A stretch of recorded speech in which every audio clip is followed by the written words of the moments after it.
शादी के 14 साल बाद भगवान ने मेरे ऊपर कृपा की और मेरे घर में खूबसूरत लक्ष्मी मेरी बेटी पैदा हुई। और मैं इतनी खूबसूरत थी जो कोई देखता तो देखता ही रह जाता। लेकिन कुछ दिनों से मेरी बेटी का पेट फूलने लगा था। मैं चुपके से उसे डॉक्टर के पास ले गई तो पता चला मेरी बेटी प्रेग्नेंट है। इस राज को जानने के लिए एक रात मैं बेटी की जगह मैं उसके बिस्तर पर सो गई। रात 2 बजे के टाइम दरवाज़ा खुला। जब मैंने देखा तो मेरे पैरों तले से ज़मीन निकल गई। वह तो मेरी बेटी का ही। अब सुनिए मेरी कहानी मेरी जुबानी। शुरू करते हैं पूरी कहानी। यूपी के अमरोहा गांव की सच्ची कहानी सुनकर आप लोगों के रोंगटे खड़े हो जाएंगे, जहां 14 साल की बच्ची को भी नहीं बख्शा जाता। मर्द औरत बच्चे कोई भी यह हवस के पुजारी उसके साथ कैसे घिनौनी दरिंदगी काम करते हैं। अपनी प्यास बुझाने के लिए वह बच्चों तक को नहीं छोड़ते। मेरी 14 साल की बेटी का पेट फूलने लगा था और मैं देखकर डर गई थी कि पता नहीं यह क्या है। मेरी बहू कहने लगी, मम्मी उसका चेकअप करवाते हैं। और मैं दिल ही दिल में भगवान की प्रार्थना कर रही थी, कुछ ऐसा ना करना जिससे हम पर थू थू हो जाए। मैं और बहू डॉक्टर के पास गई तो डॉक्टर ने देखते ही बोल दिया कि आपकी बच्ची प्रेग्नेंट है और उसे करीब करीब 6 माह हो चुके हैं। यह सुनते ही मेरी आत्मा कांप गई। शगुन को देखा तो उसके चेहरे पर एक ऐसी बात थी जिसे देखकर लगता कि उसके साथ किसी ने घिनौनी काम की हो। बेटी को मैं अब सबसे छुपा कर रखती थी, क्योंकि अगर किसी को भी यह पता चल जाता या कोई भी देख लेता तो हम सबका जीना मुश्किल हो जाता। मैंने बहू से भी कहा था यह बात अपने पति को ना बताए, जल्दी उसका कोई ना कोई रास्ता निकाल लेते हैं, क्योंकि इस तरह तो गुजारा नहीं है। मेरी बहू मेरी बात समझ चुकी थी। उसने मुझसे वादा किया कि वह शगुन की यह बात किसी से नहीं करेगी। मुझे अपनी बच्ची के लिए हर टाइम डर सा लगा रहता था। एक दिन मैंने अपनी बेटी को स्टोर रूम में सुला दिया और खुद उसके कमरे में सो गई, ताकि पता तो चले कमरे में कौन आता जाता है या फिर किसी ने बाहर से ही। मुझे उसके बिस्तर पर पड़े कुछ ही टाइम बीता था कि कदमों की आहट सुनकर मैं चौंक गई, क्योंकि मेरी बेटी के साथ घिनौनी काम करने वाला कोई और नहीं बल्कि उसका सगा। मेरा नाम लक्ष्मी है। मेरी उम्र 20 साल थी जब मैं शादी करके ससुराल आ गई थी। शादी के 9 महीने बाद ही मेरी कोख में औलाद दे दी थी, जो कि लड़का था। मगर मुझे बेटी का भी बहुत शौक था। भगवान करे मेरी बेटी हो, मैं भी उसके नाज नखरे उठाऊं, उससे बातें करूं, मगर मेरी बेटी नहीं थी। पति कई बार मुझे बोल चुके थे, यह तो भगवान की कृपा है, तुम परेशान क्यों होती हो।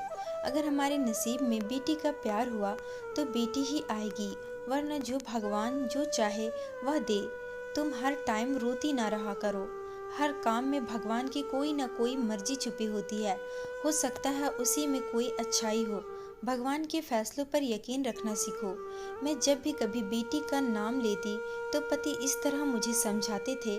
मैंने दूसरी औलाद के लिए बहुत मिन्नतें मुरादें मांगी थी। भगवान ने मेरी मुराद सुन ली थी और मैं प्रेग्नेंट हो गई थी। उस टाइम मेरा बेटा 15 साल का हो गया था। पहली औलाद का इतने बड़े होकर दूसरी औलाद की खुशखबरी सुनना थोड़ा अजीब लगता था। मैं खुश हूँ, मेरी बेटी की अब बहन होगी। 9 महीने मेरे बहुत मुश्किल से बीते थे। अभी मेरा दूसरा ही महीना था कि घर में आग लग गई। कभी मेरे पति का एक्सीडेंट हो गया। उस तरह पूरे 9 महीने कोई ना कोई हादसा होता रहा। यूँ तो अब शगुन शगुन वगैरह अंधविश्वास चीज़ें होती है। मेरे होने वाले बच्चे को बहुत से गलत नामों से बुलाना शुरू कर दिया था। मुझे तो भगवान पर यकीन था, यह सब तो नसीब का खेल है, वरना इस तरह कुछ नहीं होता। ना ही कोई बच्चा अपशगुन होता है, जो कि गांव के लोग में वही पुराने रस्मों रिवाज सोच पाई जाती है, इसलिए उनको यही सब कुछ लगता है। मेरे 9 महीने पूरे हो चुके थे। डिलीवरी का टाइम बहुत करीब था। डॉक्टर ने मेरे पति को हौसला दिया और ऑपरेशन थिएटर में आ गई। वह टाइम मेरे पति का बहुत मुश्किल था। भगवान ने उनकी प्रार्थनाएं सुनी थी और चांद जैसी बेटी से मेरी गोद भर दी। जब मुझे होश आया और मेरे पति ने यह खबर सुनाई, मेरे पांव पर जमीन नहीं थे। मैं बहुत खुश हुई थी। भगवान ने मुझे बेटी जैसी लक्ष्मी दी थी। मेरी मिन्नतें और मुरादें पूरी हो गई थी। मैं भगवान के दर्शन के बाद पहले अपने पति के पास गई और कहा कि मुझे बेटी की मिन्नतें उतारनी थी। अभी मेरी बेटी 2 महीने की हुई थी। मेरे पति थोड़े नास्तिक टाइप थे। वह भगवान के अलावा किसी और चीज़ पर विश्वास नहीं करते थे। उन्होंने कहा यह सब नहीं होता, देने वाले भगवान हैं, फिर हम क्यों उसके अलावा कहीं और जाकर इसकी मिन्नतें उतारे। अपने पति की यह बात सुनकर मैंने अपना सीना पीट लिया और कहा भगवान मुझे माफ़ करें, मैं ऐसी बात नहीं कर रही हूँ। मैं जानती हूँ देने वाले भगवान ही हैं, जो दिया है उससे मैं बहुत खुश हूँ। लेकिन मैंने जिस दर पर मांगा है मैं उनको भेंट चढ़ाने जाऊंगी, चाहे दुनिया इधर से उधर हो जाए। मैंने जिस दर पर मांगा है मेरी मिन्नतें पूरी हुई है, तो इसमें कोई हर्ज नहीं कि मैं वहाँ जाकर भेंट चढ़ाऊँ। मेरे पति ने कहा यह सब अंधविश्वास बातें होती है। जब भगवान ने दिया तो इसमें भेंट चढ़ाने वाली ऐसी कोई बात नहीं होती। मेरे पति जानते थे कि मुझसे नहीं जीत सकते, इसलिए कहने लगे ठीक है मैं मिन्नतें उतार दूंगा, मगर तुम घर पर ही रहोगी। तुमने मन्नत पूरी करनी है, वह हो जाए किसी भी दरबार पर, तुम्हारा जाना जरूरी नहीं है। मुझे आम खाने से मतलब थी, गुठलियाँ क्यों गिनती।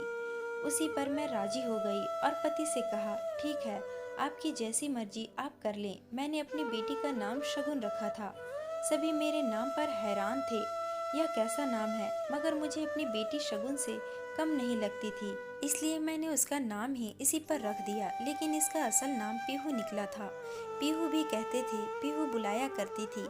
मेरा बेटा अमन अपनी बहन का बहुत ख्याल रखता था, मगर जब भी वे स्कूल से आता तो अक्सर गुमसुम सा रहता था। मैंने कई बार उससे पूछा कि बेटा क्या बात है, तो उसने कहा स्कूल के बच्चे उसे चिढ़ाते हैं कि तुम 15 साल के हो चुके हो और तुम्हारे माँ बाप ने अब बच्चा पैदा किया है। हम अक्सर बच्चों को ऐसी बातों पर बहुत मारते हैं या फिर डांट कर चुप करवा देते हैं, मगर बच्चे करीब करीब समझ ही जाते हैं। हमारा जमाना और था, आज के बच्चों के खुद की इतनी समस्याएं हैं, वह अक्सर डिप्रेशन का शिकार रहते हैं। जब अमन ने मुझे यह बात बताई तो एक पल को मैं थम कर रह गई। अपने बेटे को बताने के लिए मेरे पास कुछ नहीं था। सिर्फ सोचकर मैं उसके पास बैठ गई और मैंने उसे बताया कि बेटा यह तो भगवान की देन है और तुम्हें खुश होना चाहिए। तुम्हारी बहन आई है जिससे तुम हर दुख सुख बांट सकते हो। जब वह बड़ी होगी, मैंने उसे समझाया कि अमन अगर कल को मैं और तुम्हारे पापा इस दुनिया में नहीं रहे, तुम अकेले हो गए, तुम्हें कोई परेशानी होगी तो तुम लोगों से भागते फिरोगे। उसने कहा नहीं मम्मी, मैंने उसे ज़्यादा समझाने की कोशिश की।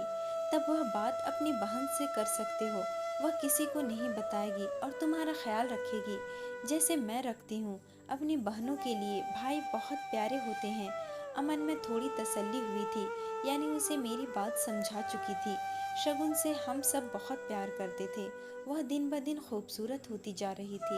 यूँ लगता था जैसे हकीकत में जमीन पर चांद उतर आया हो। मैं रोज उसकी नज़र उतारती थी। एक बार शगुन 7 साल की थी कि उसे बुखार हो गया।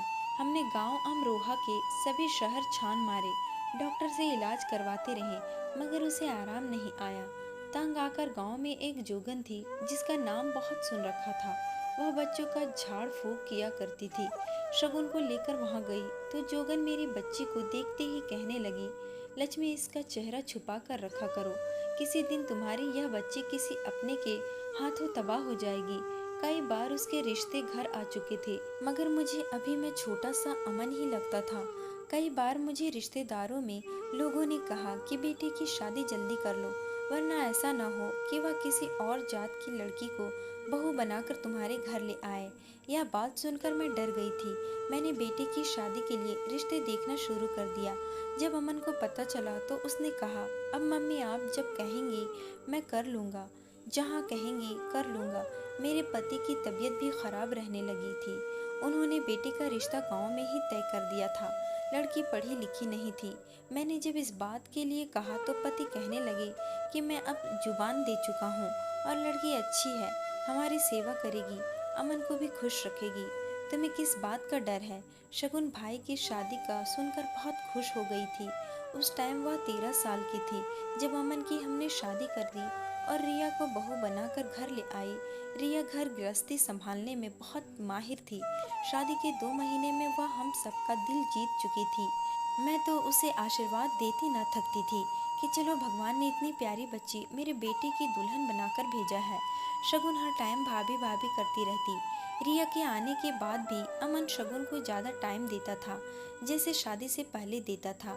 रिया उस बात का हमसे शिकायत नहीं करती थी, मगर मैं यह बात उसके चेहरे पर पढ़ चुकी थी। मैंने अमन को यह बात समझाई कि बेटा इस बात का ख्याल रखो कि बीवी और बहन में कोई बात ना हो। तुम उसे ज़्यादा टाइम देते हो। उसे कम बेटे की शादी को 9 महीने हो चुके थे, मगर मैंने नोट किया था जैसे मेरी बहू का अपने मायके में आना जाना बहुत बढ़ गई थी। हर हफ्ते में 2-3 बार मायके का चक्कर लगाकर आती, जो बात मुझे बिल्कुल पसंद नहीं थी। मैंने बहू को मना की तो उसने कहा मम्मी गांव में शादी करवाने का यही तो फ़ायदा है, जब मर्जी अपने माँ बाप से मिलने जाऊं। उसकी बात सुनकर मैं हैरान रह गई थी।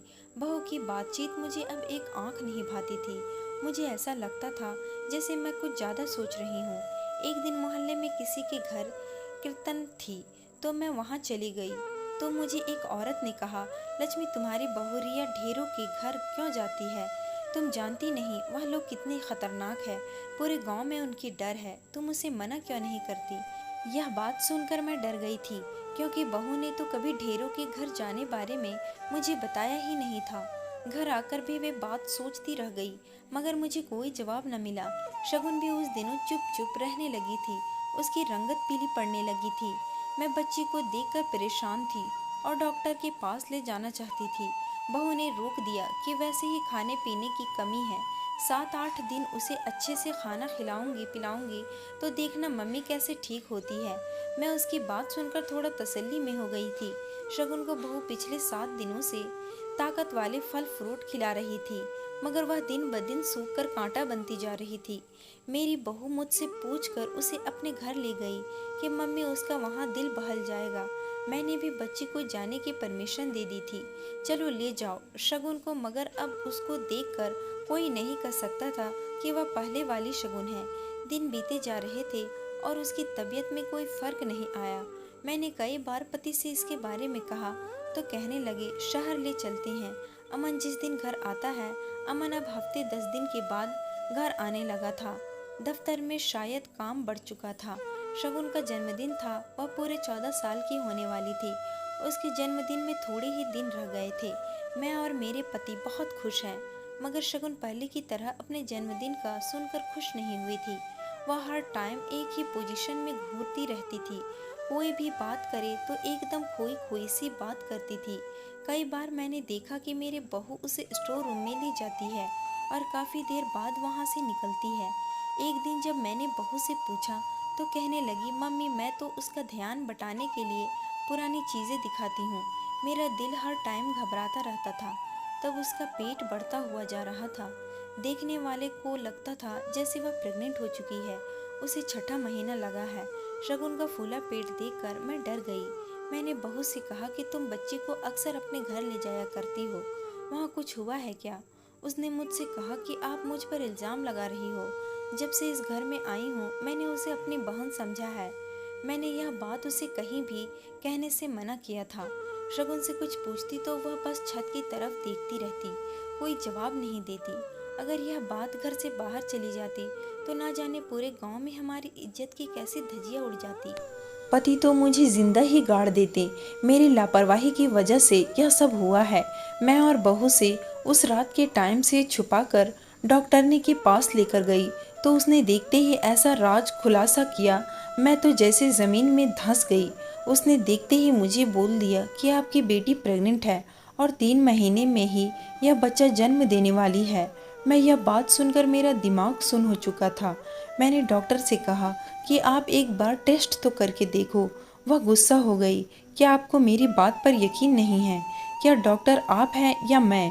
कहा ना आपकी बच्ची प्रेग्नेंट है, पहले ध्यान नहीं देते। जब औलादें ऐसी गुल खिलाती है तो डॉक्टर को झूठा साबित करते हैं। डॉक्टर यह बात कहकर चली गई। मैं वहीं सर पकड़कर बैठ गई। शगुन को मैं और बहू घर ले आई। उसके बाद ज़्यादातर मैं कमरे में ही रखती थी।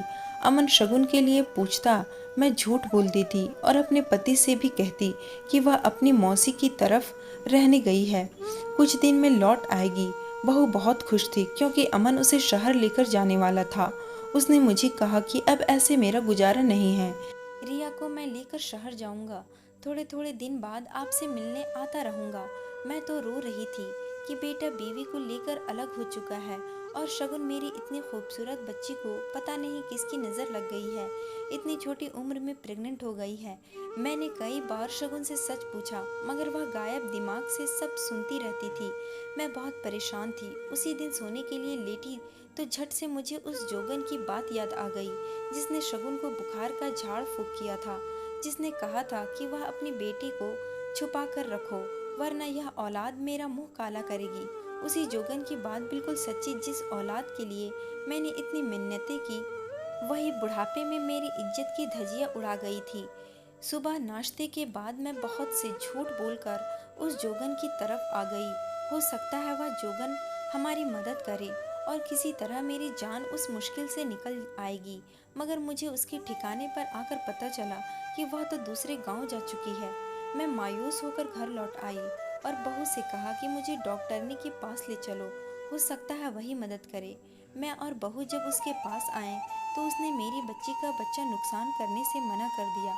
वह गैर कानूनी काम है और दूसरा उसमें आपकी बच्ची की जान को खतरा है। वह भी बहुत छोटी है। मैं परेशान हालात में घर आ गई। समझ नहीं आता था कहाँ से अपनी औलाद की खुशियाँ मांगूं। मैंने दोबारा भगवान से रो रो कर प्रार्थना की और साथ ही मिन्नतें मांग ली।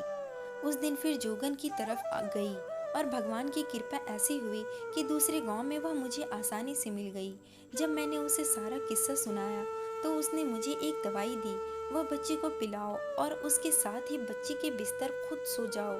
तुझे पता चल जाएगा कि तेरी बच्ची किससे प्रेग्नेंट हुई है। लक्ष्मी, मैंने कुछ साल पहले तुझे कहा भी था कि बच्ची पर ध्यान रख। तूने मेरी बात नहीं मानी, अब भुगत रही है ना। मैं घर आकर शगुन को दवाई पिला चुकी थी और उसे बहू से छुपाकर स्टोर रूम में सुला दिया और खुद जाकर उसके बिस्तर पर सो गई। आधी रात बीत चुकी थी मगर अभी तक शगुन की तरफ ध्यान था। पता नहीं वह ठीक होगी या नहीं। अगर किसी को पता चल गया तो क्या होगा। और कल को बेटा बहू भी शहर चली जाएंगी। मैं उसी सोच में गुम थी कि कमरे में कदमों की आहट सुनाई दी। मैं एकदम सीधे लेटी रही थी। कुछ ही मिनटों के बाद कमरे में धुआं फैलना शुरू हो गया जो मेरे दिमाग को चढ़ा तो मैं फौरन चौंक कर उठी। उस टाइम कमरे में कौन हो सकता था। मगर जो ही मैं उठी मेरी आत्मा एकदम निकलने को थी क्योंकि उस टाइम कमरे में कोई और नहीं बल्कि आधी रात को शगुन की सगी भाभी रिया थी। वो मुझे देखकर डर गई। मैंने कमरे की बत्ती जलाई तो उस टाइम उसके हाथ में कोई मीठी चीज थी। मैं गुस्से से उससे पूछने लगी कि तुम यहाँ शगुन के कमरे में क्या कर रही हो और ये धुआं किस चीज का है। मेरी बात सुनकर वह साफ मुकर गई। मगर मैं जान चुकी थी कि शगुन की उस हालात की जिम्मेदार रिया की। मेरी आवाज़ सुनकर अमन और मेरा पति भी वहां आ गए। बेटे ने आते ही कमरे की खिड़कियां खोली ताकि धुआं बाहर निकले। उसके हाथ में मैंने खाना लेकर फेंक दिया और कहा, सच बताओ रिया, वरना इसी टाइम इस घर से निकाल दूंगी। क्या करती रही हो तुम शगुन के साथ। अमन मेरा पति हैरान थे। मुझे कहने लगे, क्या हो गया है आपको, क्यों करेगी ऐसा। मैंने उन दोनों को चुप करवा दिया और कहा कि सच बताओ वरना इसी टाइम घर से निकाल दूंगी और तुम्हारे माँ बाप को तुम्हारे करतूत बताऊंगी। यह सुनते ही रिया कहने लगी, शगुन की हालात की जिम्मेदार मैं हूँ। यह सुनते ही मेरे कदमों तले से जमीन निकल गई। वह मेरी बेटी को खूबसूरती से जलती थी और यही नहीं, अमन और हम सब शगुन बुलाते थे तो उसे पसंद नहीं था। वह ढेरों के घर में शगुन के लिए कोई गलत दवा लेने जाती थी और वे धुआं रोज रात को उसी के कमरे में करती जिससे शगुन बीमार पड़ जाए। मुझे अपने पड़ोसन की बात याद आ गई जिसने मुझे कहा था कि उसने कई बार उसे वहां जाते देखा है। मगर मेरी बहू ने मुझसे झूठ बोला था। अमन अपनी बीवी के मुंह से यह सब सुनकर सीधे गुस्से और गम की हालात में था। उसने मुझसे शगुन के बारे में पूछा तो मैंने उसे स्टोर रूम का बताया। वह अपनी बहन को स्टोर रूम से जब लेकर आया तो उसके फूले पेट को देखकर डर गया। मगर वह जान चुका था कि उसकी बीवी ने किया है। जलन की आग में उसने मेरी मासूम बच्ची की जिंदगी बर्बाद करके रख दी। अमन ने रिया को घर से फौरन निकाल दिया। मैं अगली सुबह बेटे के साथ बच्ची को अस्पताल लेकर डॉक्टर के पास गई। डॉक्टर ने कहा कि आपकी बच्ची को कुछ जहरीली दवाई दी जा रही है। जिससे उसका जिस्म फूल चुका है। लेकिन आप फिक्र ना करो, भगवान से प्रार्थना करो आपकी बच्ची ठीक हो जाए। शगुन अब हॉस्पिटल में इलाज पर थी। पति को लगता था यह सब कुछ उनकी वजह से हुआ है। अगर मैं उसको घर की बहू ना बनाता तो आज उनकी बेटी ठीक होती। शगुन का 2 महीने से इलाज हो रहा था और मैं डॉक्टरनी के पास गई, जिसने बगैर टेस्ट किए मेरी बेटी पर इल्ज़ाम लगा दी थी और उसे खूब सुनाया कि तुम जैसे बिके हुए डॉक्टरों की वजह से लोगों की ज़िंदगियां ख़त्म होती है। अगर तुम उस टाइम टेस्ट कर लेती तो शायद मेरी बच्ची की हालात ऐसी न होती। डॉक्टरनी ने मुझसे माफ़ी मांगी। शगुन अपनी हालात देखकर डर चुकी थी। इस जादू टोना के उसके दिमाग पर बुरा असर हुआ था। वह किसी से बात भी नहीं करती थी। मैंने उस जोगन से भी शगुन का इलाज करवा रही थी। मेरी बहू जलन की आग में इतनी अंधी हो चुकी थी कि उसे मेरी बेटी की मासूमियत भी नजर नहीं आई। एक 14 साल की बच्ची से उसे क्या खतरा हो सकता है। वह तो भाभी भाभी कहते न थकती थी। मैं और पति बहू को माफ कर चुके थे, मगर मेरा बेटा उसे माफ करने को राजी नहीं था। उसकी बहन ने उसकी बीवी की दी हुई इतनी तकलीफ बर्दाश्त की थी। फूलों से पली नाजुक बच्ची को उसने कांटों जैसा बनाकर रख दिया था। जलन की आग में रिश्तों को रौंद कर रख दिया था। इंसान को वही मिलता है जिसकी वह कोशिश करता है।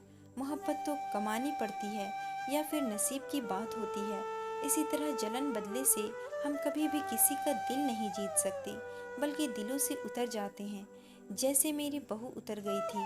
उस गलती को हमने माफ़ तो कर दिया था, क्योंकि वह मेरे बेटे के बच्चे की माँ बन चुकी थी। मगर दिलों में आई दूरियों को कोई भी ख़त्म नहीं कर सकता। इसलिए कभी भी किसी का घर बर्बाद करके उस पर अपने घर की बुनियाद ना रखो। दोस्तों, यह थी आज की कहानी। वीडियो पसंद आए तो लाइक एंड शेयर कीजिएगा। हमारे चैनल को सब्सक्राइब करना ना भूलें, ताकि हर आने वाली वीडियो का नोटिफिकेशन आपको मिलता रहे। तो चलिए दोस्तों, मिलते हैं हम अपनी अगली कहानी में।